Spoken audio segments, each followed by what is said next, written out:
So I saw this little rumor. Now, a rumor is just what it is. You take it with a big grain of salt. However, I think it helps us to be able to, in a sense, interpret some data from Xbox that we've seen. This rumor comes from Xtasis. It's a Twitter account where they post a few things about news and whatnot. And like I said, it's a rumor because it actually appeared on the subreddit Gaming Leaks and Rumors. And it says that the PlayStation 5 slash PS5 Pro versions of Fable, Gears of War E-Day, Perfect Dark, Avowed Blade, and Halo are right now in development. Some of you are new to the Video Game Fight School channel, so you don't know my stance on exclusivity per se. I'm pro games going to any platform that they can go to. In fact, when the news about Hi-Fi Rush was actually announced, I was super excited. I made a number of videos and I said Starfield needed to follow suit because the idea is that Xbox is leaning into its third-party alt character and it needs to just commit fully to bringing its games to wherever it thinks its games can make it money. Now, because we know the sales statistics for Starfield, it's obvious why the game hasn't yet gone to any other platform other than PC and the Xbox ecosystem, depending on how you want to take a look at it. And the game sold well. I know some people may find it hard to believe, but it did sell well. So Xbox can take their time to bring it to other platforms and consider what might be going on. In fact, they could also take their time and not bring it. However, with this in mind and these rumors, because you cannot necessarily, dismiss them, seeing how Indiana Jones, which is a very expensive game, is going to PlayStation and has been announced, I wonder what is making Xbox actually take these decisions. The answer to that is actually very simple. We're going to go ahead and we're going to pretty much run through what I think are the biggest reasons that actually drive this particular line of thinking and why it's not too far from reality. Number one, if you look at Call of Duty's capabilities and Call of Duty's data, I think this is probably Xbox's biggest motivation or one of their biggest motivations to actually bring their games to other platforms.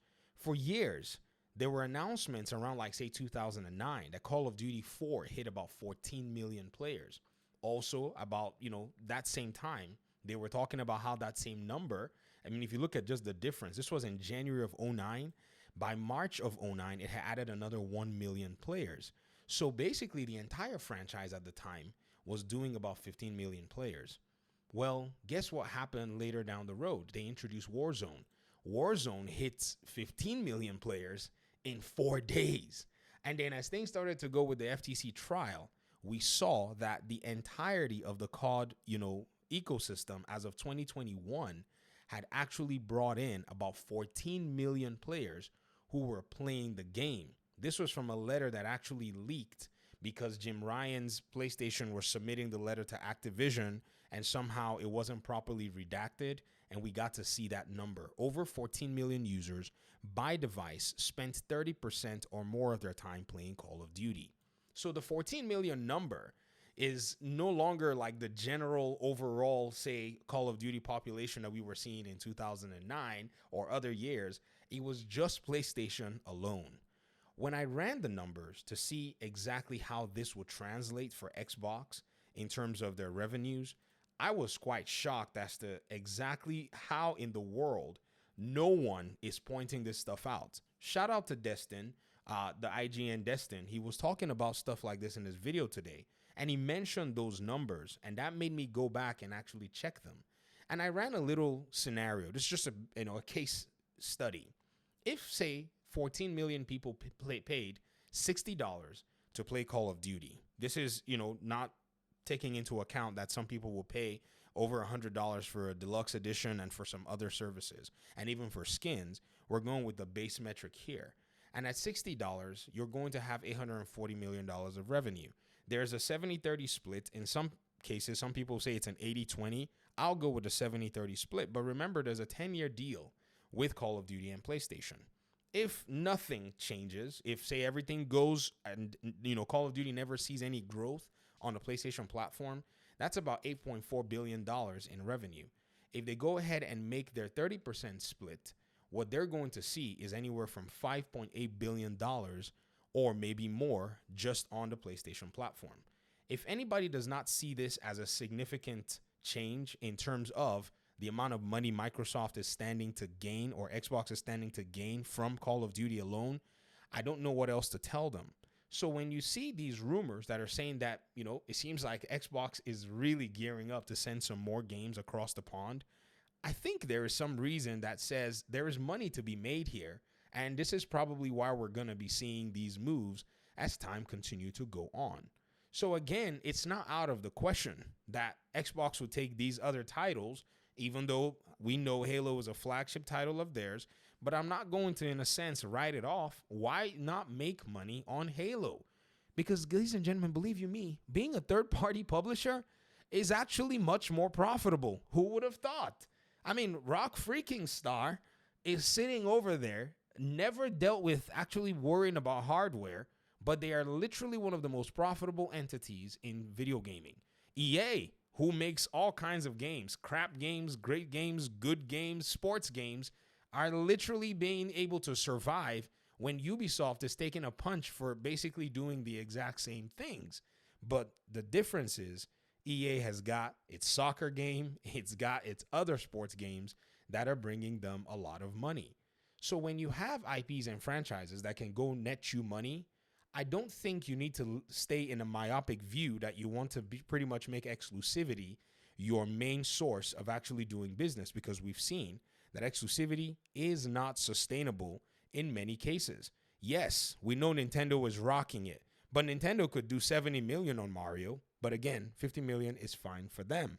So when you see rumors like that, I think you can take them with a grain of salt, but you can also look at the data and realize that there is so much more here that will make a business that is interested in making money actually take that stance of removing exclusivity as one of its, core pillars, because there's just no need for it. You can easily make good money just taking a game and removing the barrier to actually play that game from the front of gamers. I think this is why PlayStation has found itself in a weird loop where it has to money hack games, because the exclusivity play is absolutely antithetical to money making. They're not Nintendo. And plus, if they're trying to make Nintendo money in the face of a game like Call of Duty, where, that's the game that's pretty much eating a lot of the time on their platform. I don't know if you guys have seen the statistics, but at least 1 million players spend 100% of their time on the PlayStation platform simply playing Call of Duty. 6 million spend 70% of their playtime on PlayStation playing Call of Duty.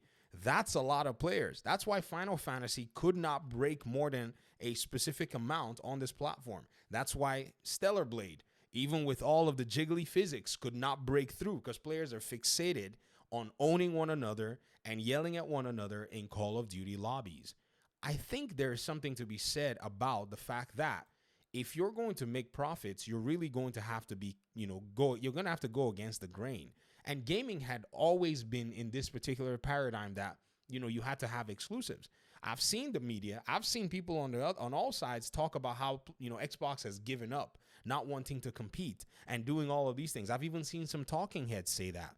But which of these talking heads have actually posited that in about 10 years, without any major growth or any major movement, that PlayStation is going to deliver into Xbox's bank account $5.8 billion from a conservative estimate? And if you actually wanted to go with a much more frivolous estimate, that number could have an extra $1 to $2 billion on it. If all they have to do is sit there and make $7-8 billion from PlayStation and then everything else from other platforms, I believe that they're probably on the right track on how they're doing business to stay profitable. And I think it makes a lot of sense how this was really rattling to PlayStation when the news actually did come out. We've only talked about just how much money they stand to gain from PlayStation. We haven't even highlighted the fact that this game is launching on Steam as well and is number 2 on the Steam's list. That by itself is a huge advantage for them.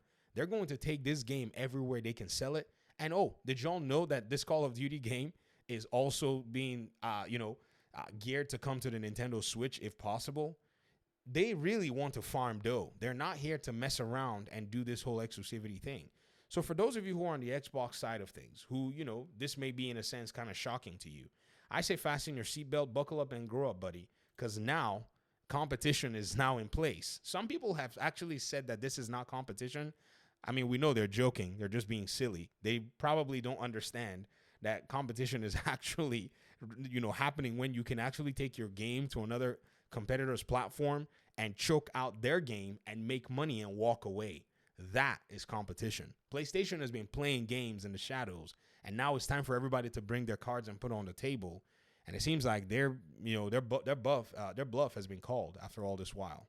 So thanks for watching the video. Appreciate you guys' time and audience, and hopefully we'll talk pretty soon in another one. Peace out.